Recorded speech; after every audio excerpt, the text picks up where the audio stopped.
While many people often view the 1970s as the era of blaxploitation cinema, the decade was not, however, confined solely to the genre, as it actually offered a diverse array of black movies that expanded well beyond the boundaries of the category. After sifting through the many black films of the disco and funk decade, we've narrowed our list down to 10 of the best and the most important movies of this transformative time in black cinema. So sit back, relax, and let us know in the comment section what you think of our picks and which you think should have made the list. Number 10. The Wiz, 1978. Though panned by many when it first premiered, The Wiz has since gone on to become a cult classic thanks to the film's stellar music, wild costumes, and dazzling choreography. An adaptation of the classic Wizard of Oz that was transformed into the successful Broadway musical The Wiz, starring Stephanie Mills. The movie version of The Wiz is set in the streets, subways, and playgrounds of New York City instead of the Land of Oz, and starred some of the biggest names of the time. From the supreme one, Diana Ross, playing the part of Dorothy, which was a huge controversy at the time, to the king of pop himself, Michael Jackson, cast as the Scarecrow, with Nipsey Russell as the Tin Man, Ted Ross as the Cowardly Lion, and Richard Pryor as the Wiz, and the incomparable Lena Horne as Glinda, the Good Witch of the South. The Wiz is definitely one of those movies that you need to sit down and watch at least once in your lifetime. Number 9. Superfly, 1972. Superfly follows the story of young blood Priest, a cocaine dealer in Harlem who is trying to quit the drug business. Priest is tired of the violence and corruption that comes with the drug game and wants to start a new life with his girlfriend Georgia. Priest, however, needs to make one last big score to finance his retirement. The only problem is that the mob doesn't want him to retire.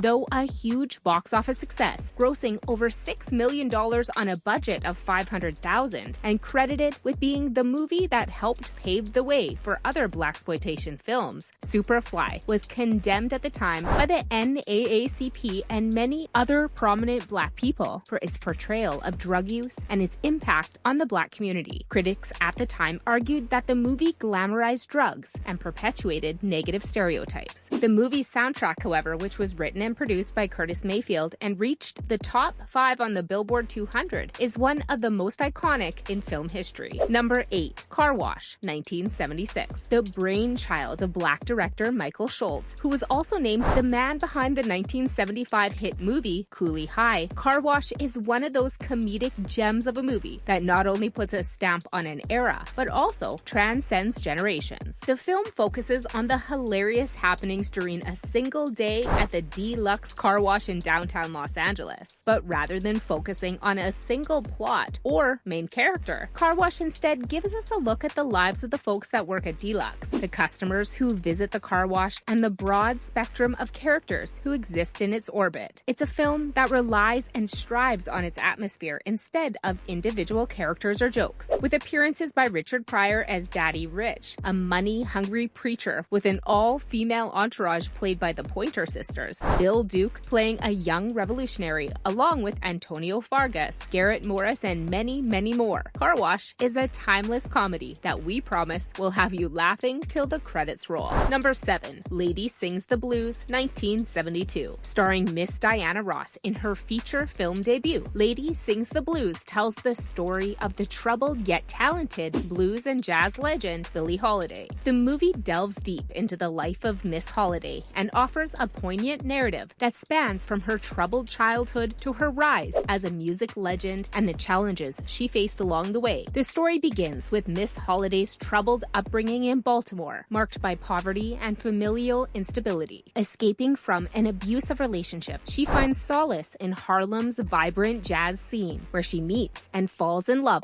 with the charming yet flawed trumpet player Louis McKay, played by Mr. Colt 45 and 1970s sex symbol Billy D. Williams. As Miss Holiday's talent gains recognition, she navigates the struggles of fame and the darker side of the music world. The film portrays her struggles with addiction, racism, and the relentless pressures that come with stardom. Number 6. Sparkle, 1976.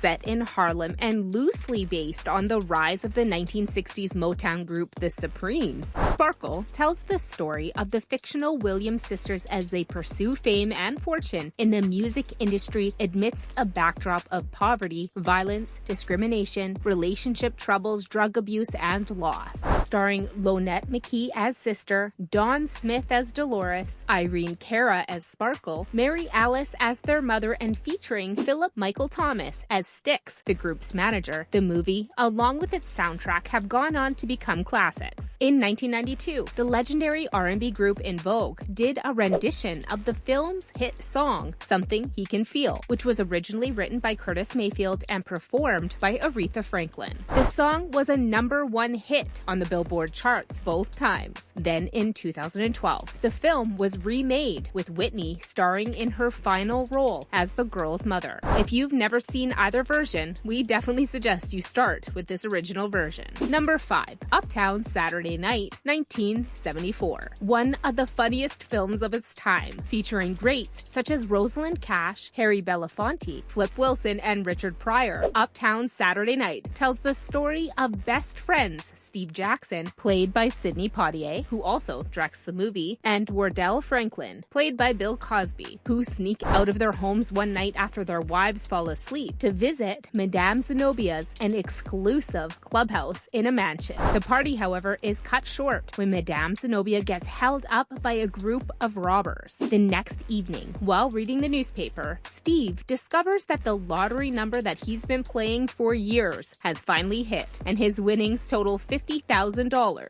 But in the midst of celebrating his windfall, Steve realizes that the winning ticket was in his wallet that the robbers took at Madame Zenobia's. What follows as Steve and Wardell attempt to retrieve the lottery ticket is a film packed with lots of great action, drama, and amazing comedy. Because of the success of Uptown Saturday Night, 2 more films, Let's Do It Again, 1975, and A Piece of the Action, 1977, followed. And though the characters and storylines differed, the 3 films are considered a trilogy because of the pairing of Bill Cosby and Sidney Poitier in all 3. Number 4. Cornbread, Earl and Me, 1975. Cornbread, played by NBA All-Star at the time, Jamal Wilkes, is a recent high school grad and star basketball player due to head off to play college ball in a few weeks. He's the first kid from the neighborhood to, as the store owner says, make something of himself. The younger kids idolize him, including Earl, played by Tiara Turner, and the Me in the movie's title, Wilford Robinson, played by a young Lawrence Fishburne. But one rainy day, after a visit to Cornbread's favorite store for his favorite drink in the world, orange soda, a bet that he can run home in 25 seconds ends up with him being shot dead by police, who have mistaken him for the fleeing suspect in an armed assault. Cornbread's parents are determined to get justice for their son. They hire a lawyer, who soon learns that the city and the police are doing everything they can to intimidate witnesses and sweep the incident under the rug. Cops even come to Wilford's house to threaten him and his mother. Wilford, however, is determined to do the right thing and stand up for his deceased friend and hero. Cornbread's tragic death at the hands of the police is a heartbreaking tale and reflection of the racial tensions that existed during that era and today. Number 3. Cooley High, 1975. Set in 1964, Cooley High is a coming-of-age story that follows a group of young high school students in Chicago, spearheaded by Poet Preach, played by Glynn Turman, and his college-bound best friend, Cochise, played by Lawrence Hilton Jacobs.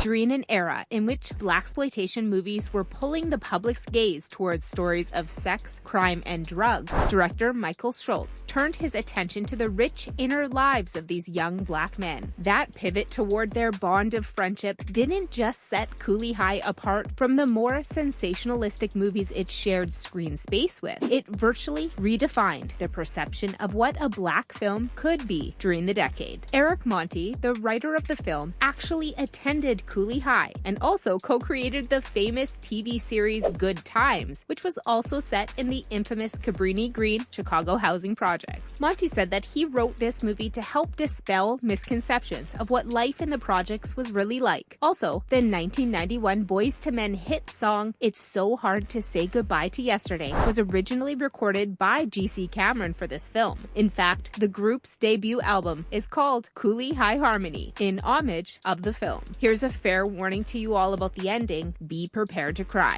Number 2. Foxy Brown, 1974. The definitive Pam Grier movie and the role that she's best known for, Foxy Brown, is the story of a government employee leading a seemingly ordinary life whose world is turned upside down when her undercover cop boyfriend gets gunned down. Seeking revenge on the drug syndicate that murdered him, Foxy, posing as a prostitute, infiltrates a call girl ring and goes undercover to avenge his death. Though Foxy Brown is the role most people associate with Pam Grier, her first role as a female action star was actually in the movie Coffee. Writer-director Jack Hill wanted to create a sequel that would star Pam reprising the famous role. The working script, titled Burn Coffee Burn, was axed and rewritten at the last minute, giving birth to Foxy Brown. Number 1. Shaft, 1971. Amidst the turbulence of the 1970s, director Gordon Parks' Shaft emerged as a cinematic revolution, reshaping portrayals of Black characters and ushering in a new era for Black films.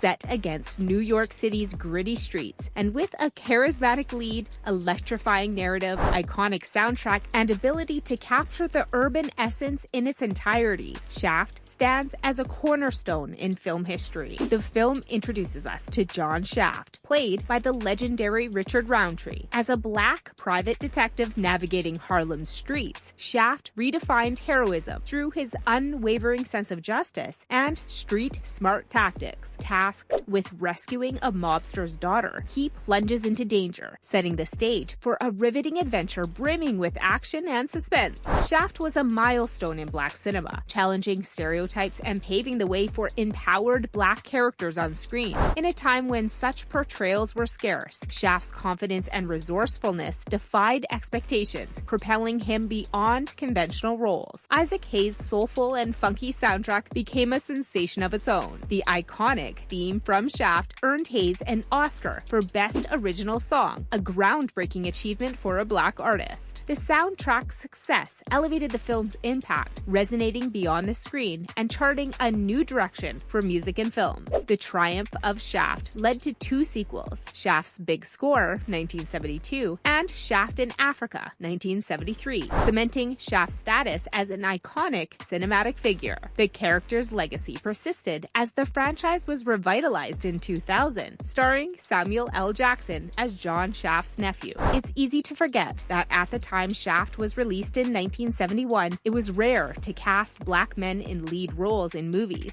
to say nothing of Black men as lead characters who were so much more than the decades of rotten stereotypes. At a time when even interracial kissing was considered controversial by some, to say nothing of Shaft's escapades.